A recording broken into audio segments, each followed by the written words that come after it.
Assalamualaikum warahmatullahi wabarakatuh. Di sini saya sebagai moderator maupun pemateri yang akan mempresentasikan mengenai judul penyusunan silabus pembelajaran akidah akhlak. Yang dimana pada kelompok 5 ini beranggotakan Risma Irfayanti, Zulfi Lutfiansah Sandi, Nuril Laila Al-Hidayah, Hasriyandi, maupun saya sendiri, Dwi Anggoro Putro. Yang pertama-tama yang akan mempresentasikan penyusunan silabus pembelajaran akidah akhlak ini yaitu Mas Hasriyandi. Silakan Mas Hasriyandi untuk mempresentasikan pengertian silabus. Di sini saya akan menjelaskan tentang pengertian silabus dari 3 kategori tentang pengertian silabus. Yang pertama, silabus K13 yang menurutnya itu pengertiannya itu ialah rencana pembelajaran pada suatu mata pelajaran atau tema tertentu yang mencakup kompetensi inti dan dasar, materi pembelajaran, kegiatan pembelajaran, penilaian, lokasi, waktu, dan sumber belajar.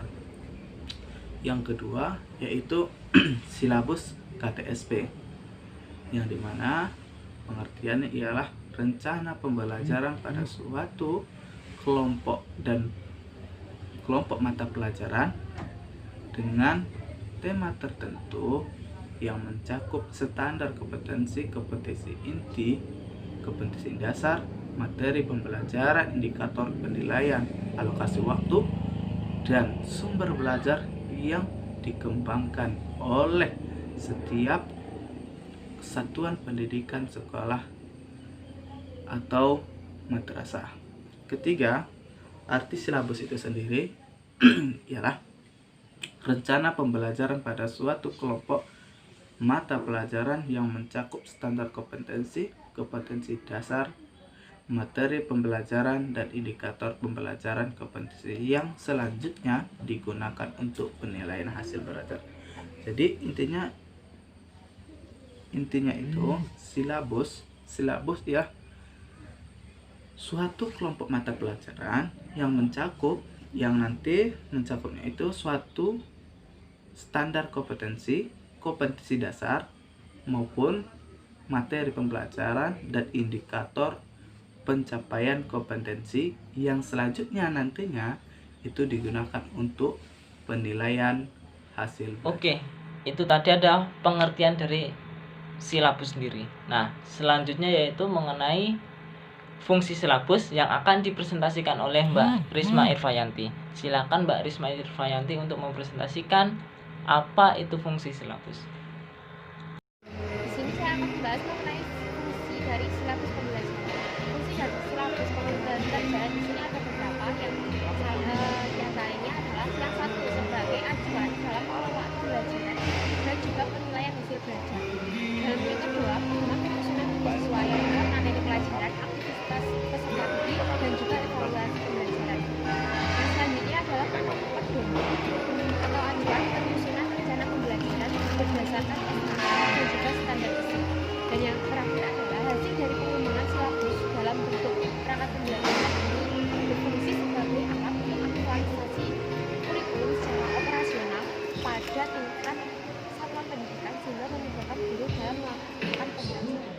Itu tadi adalah fungsi dari silabus sendiri. Nah, selanjutnya itu mengenai landasan silabus, yang dimana landasan ini meliputi Peraturan Pemerintah Republik Indonesia Nomor 19 Tahun 2005 tentang Standar Nasional Pendidikan Pasal 7 Ayat 2. Sedangkan yaitu yang selanjutnya mengenai Peraturan Pemerintah Republik Indonesia Nomor 19 Tahun 2005 tentang Standar Nasional Pendidikan Pasal 20. Yang selanjutnya itu mengenai komponen silabus. Nah, komponen silabus sendiri yaitu standar kompetensi, yang di dalamnya yaitu kompetensi yang dapat dilakukan ditampilkan siswa untuk suatu mata pelajaran. Yang selanjutnya yaitu mengenai kompetensi dasar. Kompetensi minimal yang harus dapat dilakukan atau ditampilkan siswa dari standar kompetensi untuk suatu mata pelajaran. Yang selanjutnya itu mengenai indikator. Nah, indikator ini merupakan karakteristik ataupun ciri-ciri seseorang ataupun siswa dalam perbuatan maupun respon yang harus didapat dilakukan maupun ditampilkan siswa dalam pembelajaran. Sedangkan selanjutnya yaitu mengenai materi pokok, yaitu pembelajaran ini mengenai bahan ajar yang dimana minimal harus dipelajari siswa dalam pembelajaran. Yang selanjutnya yaitu mengenai kegiatan pembelajaran. Nah, dalam hal ini merupakan pengalaman maupun kegiatan suatu untuk mendapatkan ilmu maupun yang dilakukan siswa untuk menguasai kompetensi dasar atau materi pembelajaran. Yang selanjutnya itu mengenai penilaian. Penilaian itu sendiri yaitu kegiatan untuk menentukan mutu atau nilai suatu program yang di dalamnya ada unsur pembuatan keputusan sehingga mengandung unsur subjektivitas. Yang selanjutnya yaitu mengenai alokasi waktu. Alokasi waktu itu sendiri merupakan suatu waktu untuk disediakan dalam mata pelajaran selama penyelenggaraan pendidikan di tingkat satuan pendidikan yang berguna untuk memberi waktu supaya memahami pembelajaran tersebut. Sedangkan yang selanjutnya yaitu mengenai sumber belajar. Nah, sumber belajar ini merupakan segala sesuatu yang dapat digunakan untuk memberi pengalaman kepada seseorang yang belajar, baik secara langsung maupun tidak langsung, sebagian atau secara keseluruhan. Yang selanjutnya mengenai prinsip-prinsip pengembangan silabus yang akan disampaikan oleh Mas Zulfi. Silakan Mas Zulfi untuk menyampaikan mengenai prinsip-prinsip pengembangan silabus. Oke, selanjutnya adalah prinsip pengembangan silabus. Jadi dalam pengembangan silabus terdapat beberapa prinsip yang harus dilakukan oleh guru dalam mengembangkan silabus. Hal ini ditujukan agar silabus dapat tersusun secara terstruktur dan sesuai dengan sistem yang telah dianjurkan. Oke, yang pertama adalah sistematis. Sistematis adalah suatu prinsip yaitu terstruktur dan tersusun, yaitu maksudnya gini, sistematis adalah berurutan sesuai dengan urutan yang seharusnya. Jadi ada beberapa langkah-langkah yang harus dilakukan secara berurutan agar menghasilkan pengembangan silabus yang baik. Yang kedua adalah ilmiah.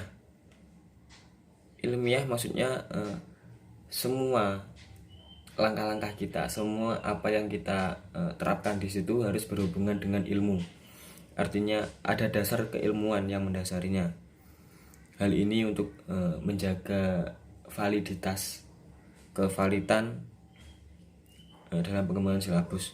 Yang ketiga adalah relevan. Relevan maksudnya sesuai dengan apa yang diterangkan, sesuai dengan apa yang terjadi di lapangan, sesuai dengan kondisi yang sebenarnya terjadi, sehingga penyajian silabus juga bisa diimplementasikan di dunia nyata, seperti itu. Lalu yang selanjutnya adalah konsisten, yaitu konsisten adalah stabil, maksudnya tidak ada perubahan antara kompetensi inti, kompetensi dasar, antara indikator dengan materi. Jadi semuanya konsisten dan stabil, tidak berubah-ubah. Yang keenam adalah aktual dan kontekstual. Maksudnya adalah cakupan indikator, materi pokok pembelajaran, kegiatan pembelajaran, dan sistem penilaian memperhatikan perkembangan ilmu, memperhatikan perkembangan ilmu, teknologi, dan seni dalam kehidupan nyata dan peristiwa yang terjadi, sehingga semua itu harus didasarkan dengan hal-hal yang lain. Yang ketujuh adalah fleksibel. Fleksibel artinya keseluruhan komponen silabus dapat mengakomodasi keadaan dan keberagaman peserta didik. Ya, fleksibel artinya dapat diterapkan di berbagai kondisi peserta didik, sehingga ketika kita menerapkan dalam suatu pembelajaran, semua peserta didik mampu menerima dengan baik, seperti itu. Yang ke-8 menyeluruh, ya itu tadi, setelah dapat diterapkan dengan baik, fleksibel, lalu selanjutnya menyeluruh, tidak ada terkecuali, jadi seluruh siswa mampu memahami dan menerima. Lalu yang ke-9 efektivitas, artinya harus efektif, diambil salah satu silabus yang paling memberikan dampak atau efek yang paling signifikan terhadap pembelajaran, seperti itu. Demikian yang dapat saya sampaikan. Apabila ada kurang dan lebihnya saya mohon maaf. Terima kasih. Dilanjutkan oleh teman saya. Nah, itu tadi merupakan prinsip-prinsip pengembangan silabus. Selanjutnya mengenai pengembangan silabus yang akan disampaikan oleh teman kita maupun pemateri, yaitu Mbak Laila. Silakan Mbak Laila untuk menyampaikan mengenai pengembangan silabus. Selanjutnya kita akan membahas mengenai bagaimana sih penyusunan silabus itu. Arti silabus sendiri adalah acuan penyusunan kerangka pembelajaran untuk setiap bahan kajian mata pelajaran. Nah, di dalam silabus itu pasti ada beberapa hal pokok. Maksudnya isi silabus itu seperti apa sih? Yaitu komponen pokok. Yang pertama, kompetensi yang akan ditanamkan. Pasti silabus itu mengandung KD atau materi gitu ya. Kemudian kegiatan yang dilakukan untuk menanamkan, yaitu di silabus mencakup kegiatan pembelajarannya, cuman tidak sedetail dengan RPP. Kemudian upaya untuk mengetahui bahwa komponen tersebut sudah dimiliki peserta didik. Nah, maksudnya adalah penilaiannya. Ini merupakan komponen intinya gitu, tetapi secara lengkap silabus itu memuat beberapa komponen, yakni yang pertama pasti ada identitas atau judulnya, nama sekolah, kelas, semester, mata pelajaran. Selanjutnya ada kompetensi inti, yaitu KI 1 sampai KI 4. Kemudian ada KD, terus materi pokok. Ini ada pembelajaran, yaitu kegiatan pembelajarannya, maksudnya siswa itu ngapain aja, seperti itu.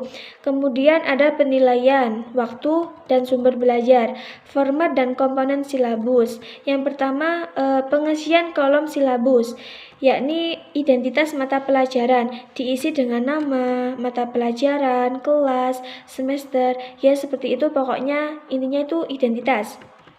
Kemudian mengkaji standar kompetensi inti, jadi memperhatikan tingkat kesulitan mata pelajaran itu seperti apa. Kemudian kompetensi dasar, berisi bagaimana keterkaitan standar kompetensi dasar dalam mata pelajarannya. Kemudian mengidentifikasi materi pokok. Nah, dalam mengidentifikasi materi pokok ini memperhatikan beberapa hal seperti potensi peserta didik, kebermanfaatan bagi peserta didik dengan kebutuhan peserta didik, keluasan materi pembelajaran, alokasi waktu, dan lain sebagainya. Kemudian mengembangkan kegiatan pembelajaran, yang mana tujuannya bisa memudahkan guru dalam mengajar secara profesional. Dan juga kegiatan peserta didik urut. Jadi dalam mengembangkan kegiatan pembelajarannya itu urut, seperti contohnya itu seperti yang pertama mengamati, setelah mengamati menanya, seperti itu. Kemudian mempertimbangkan urutan kegiatan sesuai dengan konsep materi pembelajaran. Misalnya materi ini dipakai untuk materi selanjutnya. Maksudnya itu kegiatan ini bisa membantu untuk kegiatan berikutnya. Kemudian rumusan pernyataan minimal mengandung kegiatan siswa dan materi. Kemudian menentukan jenis penilaian. Nah, jenis penilaian ini diarahkan untuk mengukur pencapaian kompetensi. Untuk hasil penilaian itu dianalisis oleh guru untuk menentukan tindak lanjutnya, apakah akademi di pengayaan atau bagaimana. Dan juga bisa digunakan untuk mengetahui kesulitan siswa. Jadi bagian mana sih yang sudah dikuasai siswa dan bagian mana sih yang masih belum dimengerti oleh siswa. Nah, ini juga disesuaikan dengan pengalaman belajar. Maksudnya, memberi tugas sesuai dengan apa yang sudah dipelajari. Kemudian menentukan alokasi waktu. Itu jelas disesuaikan dengan jumlah jam mata pelajaran per minggu. Kemudian menentukan sumber belajarnya. Dalam menentukan sumber belajar ini juga harus dipertimbangkan terlebih dahulu oleh kondisi sekolah di seluruh tanah air. Jadi, buku pelajaran yang diterbitkan pemerintah adalah buku standar yang harus digunakan. Oke, itu tadi mengenai pengembangan silabus. Selanjutnya yaitu mengenai definisi pembelajaran akidah akhlak, yang dimana akidah akhlak itu sendiri yaitu mata pelajaran yang menanamkan dasar keimanan tentang akhlak maupun tentang akidah pada seseorang. Akidah akhlak merupakan keadaan batin seseorang yang menjadi sumber lahirnya suatu perbuatan. Oleh karena itu, dalam menjalin suatu hubungan antara sesama manusia harus dilandasi dengan akhlak yang karimah. Sedangkan itu karena akhlak ini tidak hanya dirasakan oleh manusia itu sendiri dalam kehidupan, namun juga dalam kehidupan keluarga dan bermasyarakat serta bernegara. Nah, akhlak itu sendiri merupakan suatu hal yang membedakan antar manusia yang satu dengan yang lainnya. Akhlak yang mulia adalah penghias sesudah iman dan taat kepada Allah Subhanahu wa taala. Dan dengan akhlak ini maka terciptalah kemanusiaan yang manusiawi. Oke, itu tadi presentasi dari kelompok kami. Silakan jika ada pertanyaan maupun ada sanggahan disampaikan. Terima kasih sudah mendengarkan presentasi kami. Saya perwakilan dari kelompok mengucapkan terima kasih dan mohon maaf jika ada kesalahan dalam presentasi kami. Assalamualaikum warahmatullahi wabarakatuh.